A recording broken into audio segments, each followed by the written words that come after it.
Yo, what is up guys? It is Samool back again with another Epic 7 video for you guys today. And today we're going to be talking about the balance changes that are coming out with the next patch that is supposed to be releasing on April 14th of this month. So yeah, that being said, we're going to talk about all the units that are getting buffed. So we're starting off with Silverblade Aramintha or ML Aramintha, Dark Corvus, DN, a limited unit, we have Aramintha, Ludwig, Destina, and then we have the 4-star units, Guider, Aether, Coley, and Armin. So I looked through these buffs before. Some of the changes are like, okay. I don't think anything's too crazy with these changes though, but we'll see. I think the biggest changes you'll see are going to be in some of the 5-star RGB units. So that being said, let's talk about Silverblade Aramintha. So you're going to see that her S1 is getting changed. So after you attack, you actually have your S2 passive built into your S1 now. And also what will happen is that, yeah, basically her S2 is being put into her S1. So you're getting another passive for free basically. That new passive is when an ally, except for the caster, uses an attack, that's AoE, you're going to see her push yourself by 20%. So this makes it so that in cleave teams, you can push herself up pretty reliably if you're looking to cleave, which I'm pretty sure she'll be used in for 90% of the situations now if you decide to use her because of this. And you're also going to see that her S3 is being changed. Instead of unhealable now, it's just going to CR push by 30% of the enemy with the highest CR. And you also have a higher chance to actually inflict your burns. So I think this is a very, very good change for S3. The unhealable was like pretty useless in my opinion. Just adding the extra chance on the burn effects is good. And also just CR push is nice in general, especially because if you're looking at her kit now, since she's probably going to be used in cleave, what you can actually do is when you push yourself up and then you S3 after your, Dispeller or Stripper goes, you can CR push the enemy's speed contesters, so it makes it pretty good. Also, she has like stuns built in, as you guys know, so it's going to be very annoying for people to go against her. Not too big of a change in my opinion. I don't think she's going to be like super OP or anything, but she's going to be, I guess, able to be used in cleave teams now. Next, we have Dark Corvus. And I really like these Dark Corvus changes. Basically what happens now is your S1 not only will it just heal you, but it'll heal you based off of your max HP. And we all know Dark Corvus likes to build super HP stack builds. So you're going to heal a pretty decent amount, pretty comparable to probably like APOC Robbie's heal, probably a little bit better actually. And yeah.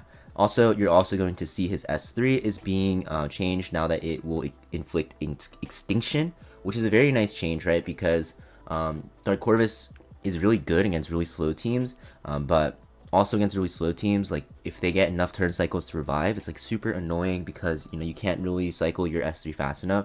But I don't think this really changes too much for him, to be honest. I think on paper these buffs seem pretty good. But the thing is, like, you're only ever going to really use Dark Corvus in the current meta in, like, Guild Wars offense still. So there's not really a point to that. You can always manipulate the AI to win anyways. And the healing and the extinction won't really, make or break the game. Because against Guild Wars defenses, you're not going to have, like, multiple resers. You can literally just soul burn your S3 on the first unit that can res, like a Maid Chloe and Ruel, and you're fine. And you don't really see a lot of res units in Guild Wars defense anyways. So next we have DN's change. So DN's change is going to be a 2 debuff Dispel now instead of a 1 debuff Dispel on her S2. Pretty decent. I think not a huge change, but it is a necessary one because a lot of debuffs in the game right now or a lot of debuffers in the game, when they use their big AoE ability, they'll hit you with 2 debuffs. So now having the ability to dispel both of them will make it so there's less RNG in World Arena. I don't really think you're going to see DN that much anymore, or still, because, like, yeah, she's kind of hard to use in the meta because the meta is super fast, and she gets countered by a lot of units like Violet, Rimuru, Landy. There's just so many units that can, do very well against her. Next, we have Fire Aramintha. So, Fire Aramintha is being changed. Basically, her S1 is going to not ignore effect resist anymore, so it's kind of like a nerf. But what happens is at the end of the turn, you'll detonate burn effects on the target, which is similar to like Carrot's S1, except a little bit worse because you actually don't have that slow debuff, speed down debuff, I mean. Next, we have her S2. So basically what's going to happen is, I think this is her S2, maybe it's her S3, but Catalyst is going to be a 2 buff strip and unhealable, and then for each unhealable inflicted, you're going to increase CR of yourself by 25%. So very, very good. Yeah, this is her S3. It's going to give her that attack buff still as well. The 2 buff strip is very necessary on her kit because Aramintha is very, very reliant on landing burns, but she has no way to strip debuffs. They're kind of basically giving her the Carrot treatment, where they gave Carrot's S3 strip, now they're giving Aramintha's S3 strip. but it's really hard to say which is still better, right? I think Carrot is a lot more tankier, and you're going to see Aramintha's S2 is going to be an AoE attack. Now you're also going to have a 100% chance to inflict 2 burns, and also a 50% chance to stun. Now this is also nice because it'll give you a barrier that scales with your attack. Very, very similar to Carrot's kit, as you can see here. S1 is going to detonate like Carrot does, S3 is going to strip like Carrot does, and S2 is going to give you that barrier. Personally, I still think that Carrot is a better version, just because, yes, Aramintha has that attack buff, but the fact that she can't soul burn for an extra turn on her S3 and, you know, S1 right away to detonate is just really bad. You have to cycle like multiple times to actually detonate. Because keep in mind, her S2 doesn't have a detonate either, right? So you're going to have to like S3, S2, S1, or S3, S1 is just like really awkward. I think Carrot is just a better Aramintha still, but I like these changes. It'll make her actually like a bit usable. Now we have Ludwig changes, a unit that has been very bad for super long, and it's a very, very good effect. His Moonlight Blow is being changed. Basically, instead of just having that 50% chance to stun and giving yourself immunity, you will have a 1 turn decrease buff duration, so this will strip like immunity buffs, and you'll have a 100% chance to stun for 1 turn, which is very nice. There's no RNG anymore. Also, will still give you invincibility and after the attack when the target is stunned, so it doesn't have to be your own stun. You will CR push yourself by 50%. You can soul burn this to ignore effect resist. Very, very good for locking down a unit, and yeah, I think this would be a very, very good change for him. It just makes his skill a lot better than it was before, because before it was like super, super underwhelming. Next, we have his S3. So his S3 is going to now also, increase your buff duration by 1 turn, while still penetrating defense by an additional 30%. And when the target is invincible, you're going to get an additional 15%. So this maxes out at 45 as opposed to 30. And just keep in mind that this does not give you the barrier anymore. So it's really, really, you know, unfortunate that you don't get the barrier anymore. I think you should have still kept him with the barrier, in my opinion. And then when you awaken this, it'll go up to 60% penetration as opposed to 50. So this one's not like buffed too hard, in my opinion, but it is technically a buff. I don't think this will, you know, change too much for him. And you're also going to see that the exclusive equipment now is going to be damage dealt is increased by 10% when using Moonlight Blow, so you don't have to use the exclusive equipment to get that 100% chance, which is very, very nice. Next, we have Destina. So Destina is very meh right now, in my opinion. She's like a soul healer, but she doesn't, you know, do enough, and her cooldowns are very, very long. So what they decided to do is with their S1, instead of healing the your allies with you know, scaling according to the target's max HP, is going to be the casters, which is way better at healing squishier units. Also, you're going to see her S2 is going to dispel 2 debuffs and also CR push by 30%. But keep in mind that they're saying that the healing is going to be decreased on this for some reason. And now the cooldown is going down to 2 turns instead of 3 turns. I think this is a good change though, because you can actually cycle super fast. Also, the CR push is also going down as well, which is pretty unfortunate. But, you know, I think the decreased cooldown actually makes up for it, because it just feels really bad when you have to wait on her skill cooldowns because they're really long. Next, we have her S3. So, yeah, her S3 is a huge, huge change. So, you're going to see that it now will revive all allies to 20% HP when you use it. And when you're not dead and you use this, you will just cleanse everyone and then recover HP. So it works kind of like it made Chloe's revive without the buffs, but you also heal as well if you're not, you know, dead. And what happens now is you get a passive at the start of battle. You get Spirit's Blessing for 2 turns that can't be dispelled, and it will increase your effect resist by 60%. So this makes her a very, very interesting unit now. She will be a very good counter, like, initiator. And what I mean by that is she has so much effect resist built in now that you can actually just, you know, pick her as an answer to any heavy debuff team like Ran or like Para. Maybe not, because those are too fast. But yeah, in general, you can pick her against like debuff teams, and then she'll resist most likely because she has so much effect resist, and you can stack even more. And then you can either, you know, cleanse your entire team or revive the units that were dead. Keep in mind that you're going to lose the effect that, you know, when an ally's debuffed, you get CR pushed per debuff. But it's fine. I think this is way better. It makes her have like a niche, a spot in the niche where she can actually be used. And you're also going to get her exclusive equipment. Actually, yeah, they actually didn't look at this, but they actually changed it. So it's kind of weird. I said you lose the CR push for healing, or like they pretty much swapped it around. So you get decreased skill cooldown instead, or instead of decreased skill cooldown by 1 turn, you'll get the CR push. So it kind of like balances out in the end. But I think the biggest change is her S3, guys. It's going to be a huge change. She's going to be very good against like some initiators. Next, we have Guider Aether. So basically what happened before is you just attack, you get a barrier that scales with your HP, with your attack. But now you will also heal your enemy, or heal your allies, not your enemies, heal your allies, and grant a barrier for 2 turns to them.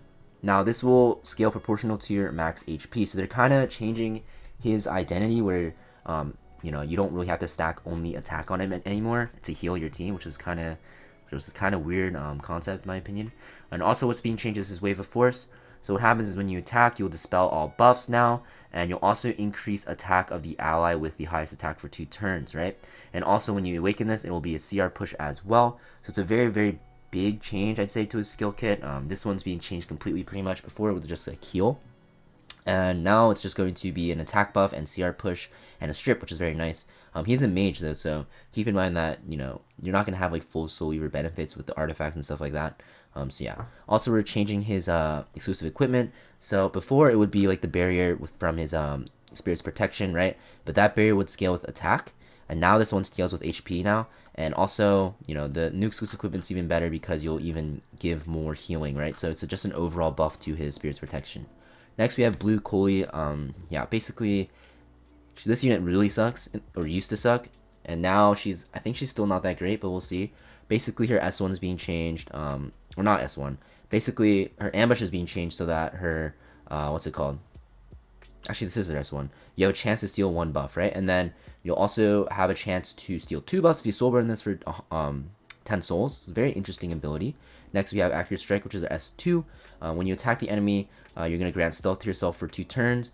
And at the end of the turn, you'll detonate any bleeding effects and bombs. So this is like a huge change to her skill kit. This is like just completely new skill, pretty much a rework. It'll make her very interesting in bomb and burn comps. Then her S3 is going to be a single target attack that will inflict bleeding, implant a bomb, and CR push yourself. And when the target is a fire hero, you'll ignore effect resist and increase your CR by 50%. So I think this is a pretty good change. It's just basically changing her entire kit into like a bomb unit, which I think is pretty cool. She can also steal buffs. Will she be good? I don't really know. It's really hard to say if bomb units will be good because the only units that use bombs that are good right now are like Summertime Assyria and ML Flan. And I don't know if you want to bring another bomb / burn unit alongside them, right? You might want to bring like more support units, but we'll see. She might be fun to play though. Next we have Armin. So Armin's a pretty bad unit. Crimson Armin's like really good, and then Green Armin's pretty bad. But this change is pretty insane, I think. Basically, they're changing it so that her S1 is going to be an AoE attack now when you use it on your turn. But you're losing the extra chance to stun. But I think the AoE attacks are still a lot better because you have a chance to AoE stun instead of single target. Next, we have her Protect being changed. I think they changed the name of the skill, right? So instead of, having that AoE attack to decrease hit chance, right? When you attack, or when you get attacked, you have a chance to counterattack. And when an ally, except for the caster, is hit by a single target attack, you take less damage. Very, very good. I think this makes it so that they're pretty much making it so that you can't really ignore her because you are giving so much mitigation. But you also can't focus her because you also have a chance to counterattack. But although it's not too bad because looking at her S1, the AoE attack is only when it's your turn, so it's not as OP. And yeah, her S3 is going to be a 1 debuff Dispel, and you'll get increased defense now, and a barrier. So they're saying that the barrier strength is increased, and the cooldown on this is super low, so she'll cycle through this very, very fast and have pretty much a barrier up on her team a lot. They removed a lot of the effects though. They removed the healing, right? And they removed the, what's it called? The decreased damage that you take when the skill was on or off cooldown or on cooldown, right? So I think this is a big overall change to her. It'll make her a lot stronger because she has that consistent damage mitigation. She has AoE stun potential now, and she has a cleanse and defense buff.